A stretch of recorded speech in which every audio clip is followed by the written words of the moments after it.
En France, l'hypnose reste attachée dans l'imaginaire collectif au spectaculaire, au divertissement, au mystérieux. Cette pratique ancienne, peu connue du grand public, s'est imposée depuis quelques années comme une nouvelle pratique de santé. Nous sommes partis à la rencontre de ces spécialistes qui utilisent l'hypnose comme un complément, voire une alternative, à leurs pratiques médicales habituelles. Catherine Luton est psychothérapeute. Elle pratique l'hypnose pour soigner les troubles pathologiques de ses patients. L'hypnose est un outil qui booste la thérapie. L'hypnose, c'est une pratique essentielle parce qu'on utilise son potentiel davantage. En fait, on s'ouvre à notre potentiel, à nos ressources, on utilise tous nos apprentissages et c'est très agréable aussi parce qu'il y a vraiment un lâcher-prise. Donc, c'est un peu comme si on confiait le boulot à une autre partie de soi. Les exemples de troubles pour lesquels on vient me voir, particulièrement les états anxieux. L'anxiété, c'est un petit peu le mal du siècle. Le tabac, évidemment. Ils fument, ils mangent, donc les problèmes alimentaires, les problèmes de confiance en soi, d'estime de soi, majoritairement. Et je dirais que ça regroupe tout ce qu'on retrouve après. Un de nos journalistes s'est prêté à l'expérience de l'hypnose. La thérapeute débute. Elle lui demande de fixer un objectif à cette séance et l'accompagne dans sa réalisation. Quand on se met dans la transe hypnotique, comme je vous l'ai dit, c'est vraiment l'ouverture de beaucoup plus de zones d'air cérébral. Donc nous utilisons davantage notre cerveau. Les perceptions sensorielles paraissent plus claires et plus précises sous hypnose. Un travail de lévitation naturelle, voilà, c'est naturel la lévitation. Quand on fait quelque chose, on a les mains qui bougent quand on parle. Et là, votre main travaille vers ce but que vous vous êtes fixé, pendant que vous profitez à d'autres niveaux. C'est difficile de donner exactement techniquement ce qui se passe, on en est encore aux découvertes et on a largement progressé. On arrive aujourd'hui à expliquer que ça n'est ni un état de sommeil, ni un état de rêverie, ni un état de méditation, c'est encore autre chose. Donc pour moi, ça ressemble à l'intuition, c'est vraiment l'état le plus proche, ou la clairvoyance, ou l'état où on s'ouvre comme ça à d'autres plans de conscience. Alors au lieu de filer à la pharmacie, acheter des tonnes de médicaments, autant se mettre en contact avec ses ressources, donc vraiment les sens qu'on a, ces ouvertures. Voilà, ça c'est la terminaison. Vous prenez une inspiration profonde, vous laissez vos yeux s'ouvrir et vous vous étirez pour reprendre contact, un peu comme quand on sort du cinéma. Voilà, vous vous replacez ici pour continuer votre journée. Merci Charlie. C'est formidable de pouvoir utiliser un médicament biologique, biologique au sens bio, vraiment naturel, qui est un médicament que nous avons en nous-mêmes. J'étais long là. Super. Et en même temps, vous m'entendiez. Et en même temps, vous entendiez les bruits. Vous ne dormiez pas, n'est-ce pas? J'entendais tout. Ok.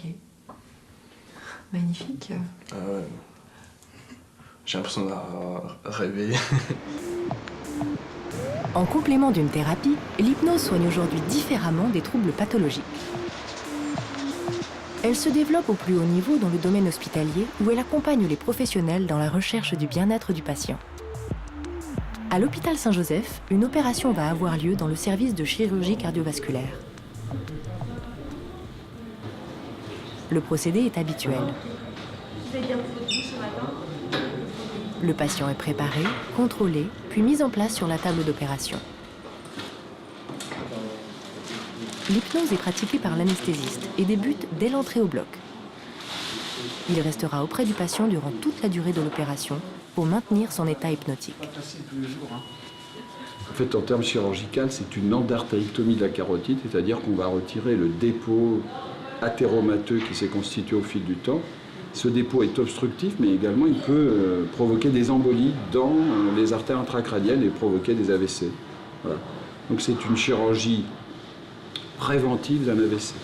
Peut-être un peu d'air frais sur le visage, comme au bord de la mer dans un pays où il y aurait une mer agréable, quelque chose d'autre. C'est suffisant. simplement de respirer, de ne rien faire, de laisser venir.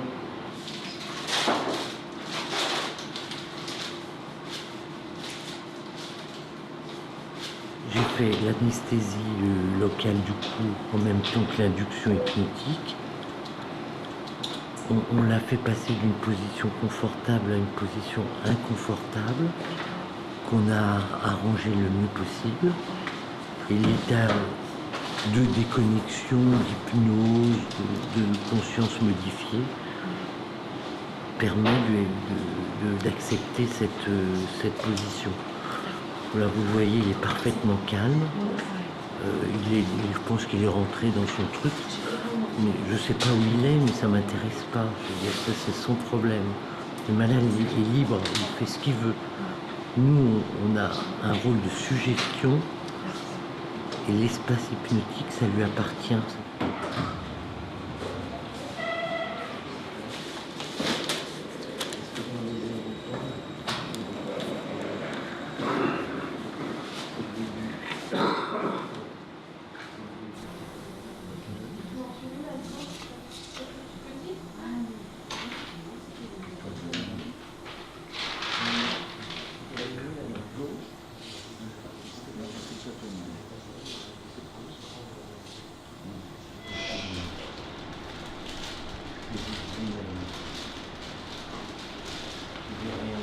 On fait ça sous anesthésie loco-régionale, c'est-à-dire sans anesthésie générale, pour surveiller les fonctions neurologiques pendant l'opération, et en particulier quand le chirurgien clampe la carotide, il arrête le sang d'un côté pour voir si le sang de l'autre côté fait son travail, c'est-à-dire qu'il n'y a pas de perte de conscience. Peut-être dans soi-même.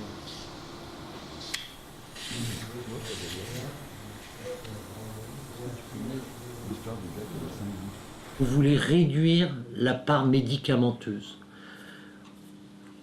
Ça nous paraissait intéressant de réduire la part médicamenteuse et donc substituer cette part médicamenteuse par une part non médicamenteuse. Et l'hypnose a complètement répondu à notre attente. Dans cette plage, les gens font du cerf-volant, peut-être qu'il n'y a rien, peut-être que l'aéroport est vide, peut-être brouille de monde. Les gens se parlent chuchotement, qui font attention à l'un, à l'autre. C'est un projet individuel et collectif à la fois.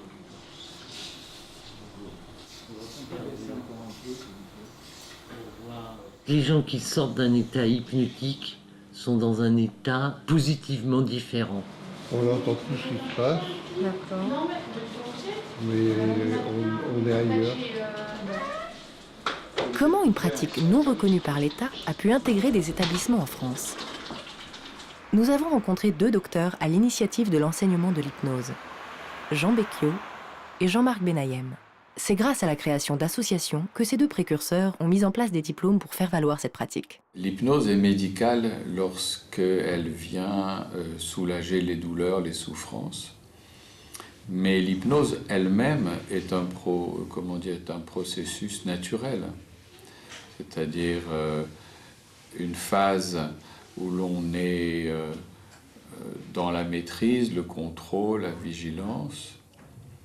On a une attention focalisée, et puis une phase où l'on est dans l'imaginaire, dans la rêverie, dans l'invention, dans une liberté, un espace où rien n'est déterminé. Nous sommes 4 amis médecins qui avons décidé de former cette association, une association qui a pour but de développer l'hypnose médicale, de la développer auprès des praticiens, des médecins, des psychologues et maintenant de tous les soignants. J'avais présenté le projet de diplôme universitaire à Paris-Ouest et effectivement il a été refusé en 1995 et je ne sais pas très bien su pourquoi, mais ça devait être une réticence vis-à-vis de l'hypnose, une méconnaissance du phénomène. Mais quand je l'ai présenté à la petite Salpêtrière, ce qui était tout à fait troublant, puisque l'hypnose revenait à la Salpêtrière, Il a été accepté aussitôt. Le grand tournant dans l'hypnose... C'est au sein de cet hôpital que Jean-Marc Benayem enseigne avec d'autres collaborateurs. Les professions médicales sont regroupées autour de différents modules sur les nombreuses applications de l'hypnose. Mais ça nécessite... Nous apprenons à activer ce qu'on appelle le processus hypnotique. Ça, c'est ce qu'on appelle l'induction.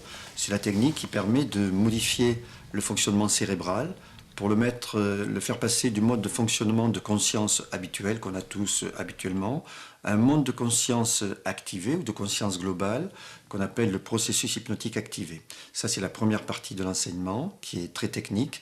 Et la deuxième partie, une fois que ce processus est activé, on emploie avec les patients des médicaments qui sont des mots, des métaphores, des figures de style particulières qu'on appelle des suggestions ouvertes et des métaphores, des techniques de recadrage. C'est la deuxième partie de l'enseignement. On apprend à placer ces éléments thérapeutiques à l'intérieur de ce processus qui a été activé.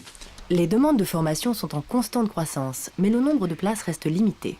C'est pourquoi 3 universités doivent s'associer autour d'un même programme pour créer un diplôme universitaire reconnu par l'État. Et avec Jean-Marc Benayem, nous en avons discuté lors du dernier congrès de Strasbourg, de même qu'avec la directrice du diplôme de Montpellier. Et donc nous allons bientôt créer ce diplôme interuniversitaire, peut-être l'an prochain, peut-être dans 2 ans. Et là, on va acquérir le titre ronflant de spécialiste en hypnose. L'hypnose tend à se développer et à trouver sa place parmi les pratiques médicales courantes. De nombreux articles sont publiés régulièrement. Ils confirment les progrès réalisés et l'intérêt porté par les spécialistes autour de cette pratique. Même si les recherches ont permis de déceler son agissement sur le cerveau, son fonctionnement garde ses parts d'ombre, renforçant ainsi le mystère de l'hypnose.